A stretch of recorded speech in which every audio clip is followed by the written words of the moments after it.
D'une manière générale, sur toute la Réunion, est un fléau. Et bien entendu, le territoire de la Casse-Sud n'y échappe pas. Et pendant tout le long de l'année, nous faisons des actions pour essayer de diminuer l'errance animale. Et pendant les vacances, nous doublons cette action, puisque vous savez qu'il y a plus de personnes, il y a plus de pique-niqueurs, et notamment sur les sites publics, là où on est aujourd'hui sur le parcours santé de la Pointe, c'est un espace public. Et donc nous faisons des campagnes de sensibilisation avec des panneaux, avec des visuels et avec distribution de flyers pour dire aux usagers de garder leurs chiens chez eux et surtout lorsqu'ils vont en pique-nique, ne pas laisser les déchets alimentaires sur place puisque ça attire les chiens, ça crée des meutes ensuite.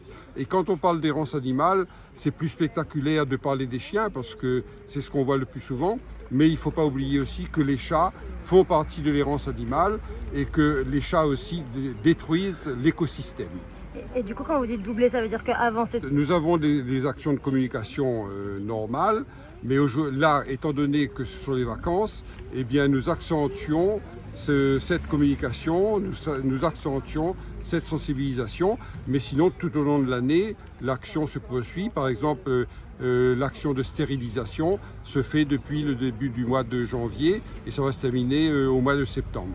Donc, en partenariat avec la SEMRE, nous avons une action de ronde au niveau, puisque nous avons des agents qui sont sur le terrain et ces agents vont autour de ces exploitations et si c'est le cas, la SEMRE va mettre en place des cages pour capturer les chiens qui ne peuvent pas être capturés avec le lasso.